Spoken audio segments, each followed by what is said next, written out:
Tonight on the 31 Nights of Halloween Horror, Michael Myers continues his murderous rampage, but this time he's gonna have to take on the entire town. Well, I mean, at least maybe a group of people from the town. But still, it's like a lot of people, so yeah. Rah! Tonight's movie, Halloween Kills.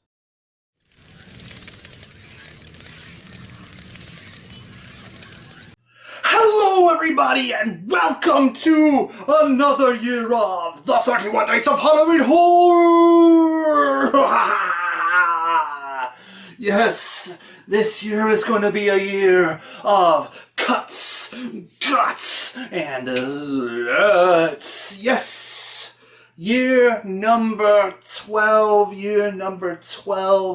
My goodness, holy cow, has it been a journey? Man, doing this for 12 straight years, I just have to thank all of you who've watched any episodes. I couldn't do it without you or insanity. Anyways, 13 momentous years. Oh, no, not 13, 12. 13 is going to be next year. Wow, I'm going to have to think of something special, aren't I? Anyways, so let's kick off year number 12 with the movie Halloween Kills. Yes, Halloween Kills, the second installment in the new Halloween trilogy that basically retcons everything from Halloween 2 to Halloween Resurrection. And, you know, I guess no one talks about the Rob Zombie stuff anymore. Anyways, so Halloween Kills, which is the sequel to Halloween, which is the sequel to Halloween. So, yeah, I guess I'll just say the 2018 Halloween. I'll just refer to that as Halloween the sequel. So, what is Halloween Kills about? Well, it takes place immediately after the events of Halloween the sequel, with Michael Myers trapped in the fiery hellstorm that is Laurie Strode's house, trapped in the basement, and Laurie Strode and her daughter and granddaughter are being whisked away, hopefully to the local hospital.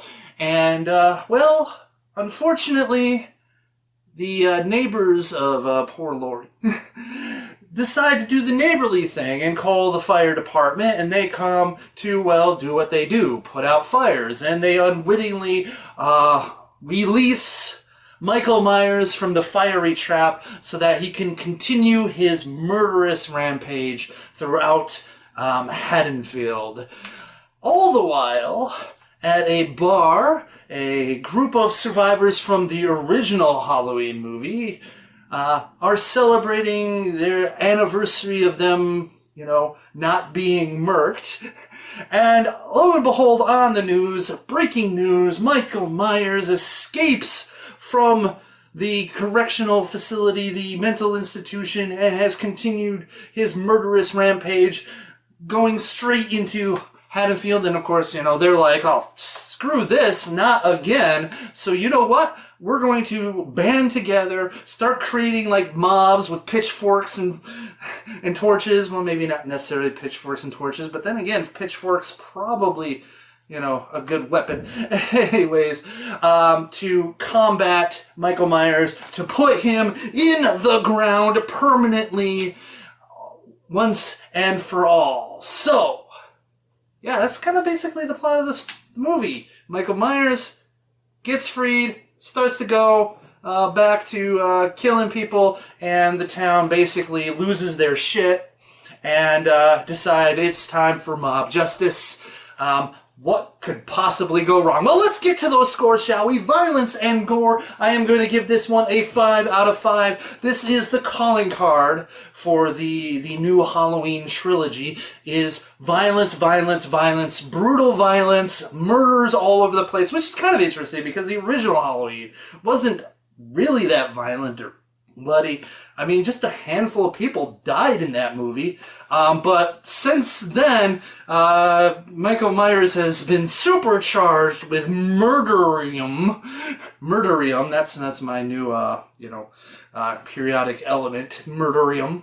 Anyways, supercharged, and is just brutally just knifing and crushing and all kinds of nastiness. And he also gets a nice scene where he tests out kitchen utensils to see which one has the best stab power. You know, poor guy.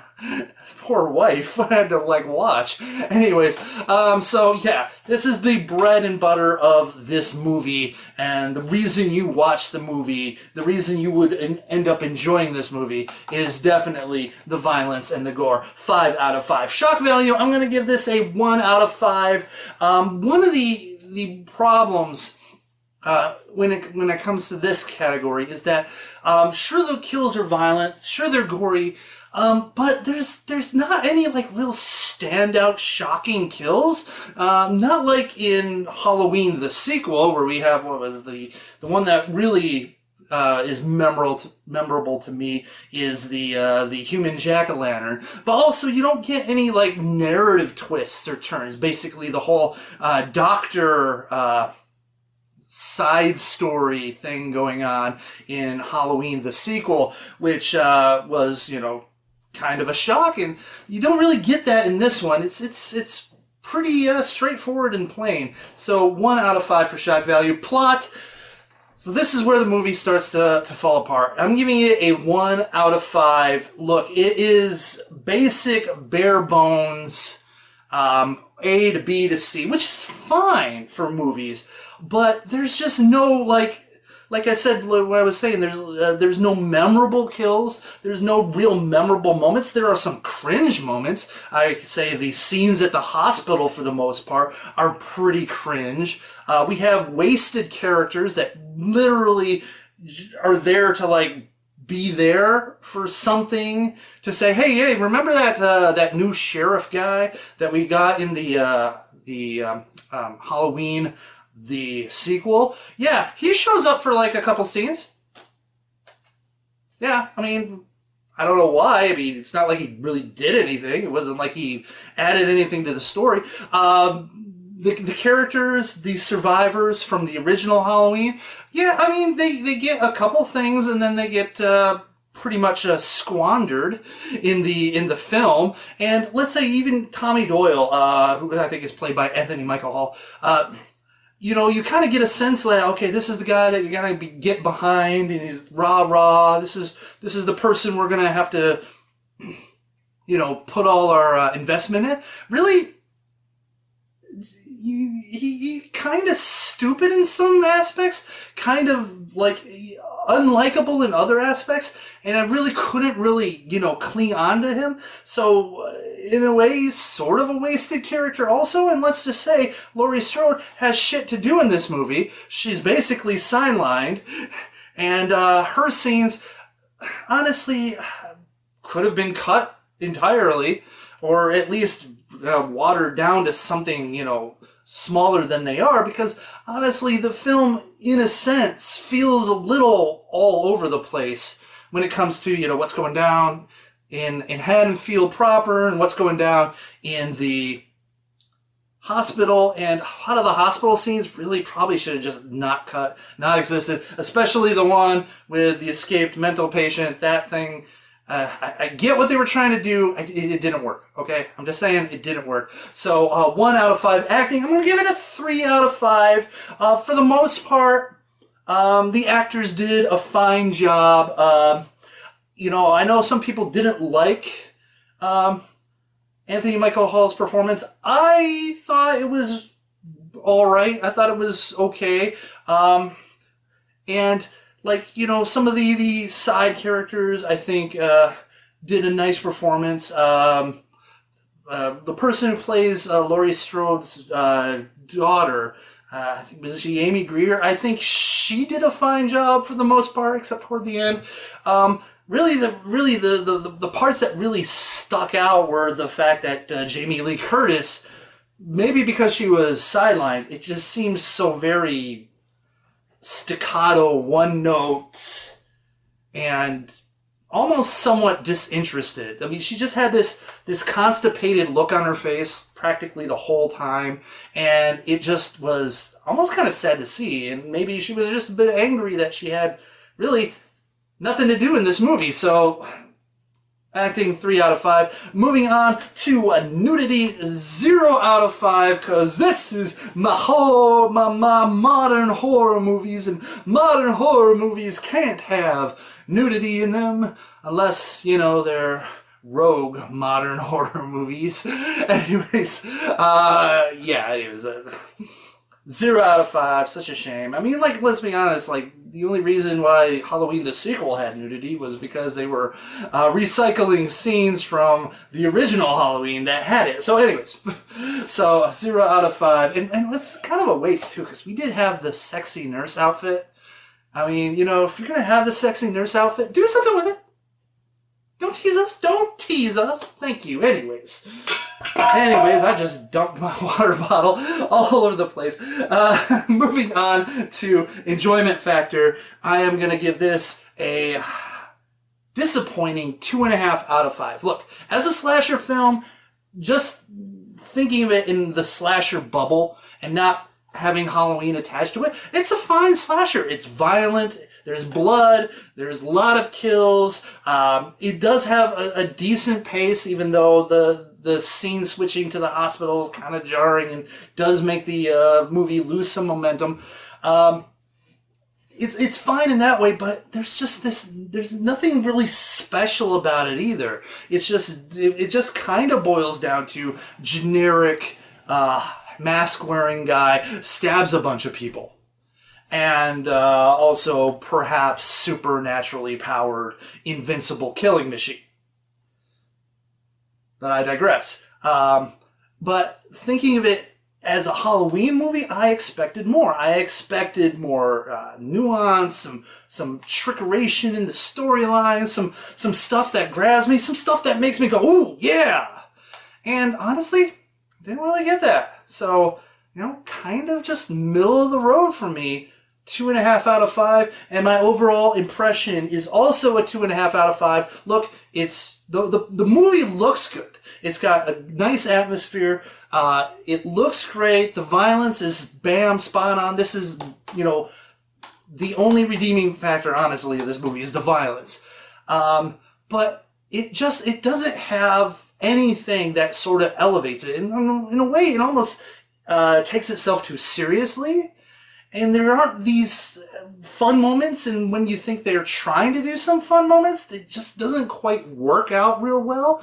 So in the end, yeah, it becomes a disappointing, very average, run-of-the-mill movie to me. So 2.5 out of 5. That averages out to a 2.1 out of 5. And look, don't even get me started on the ending.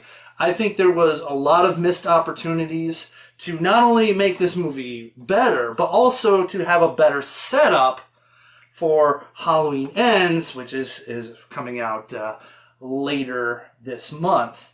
And I think so. I think it's coming out later this month. Anyways,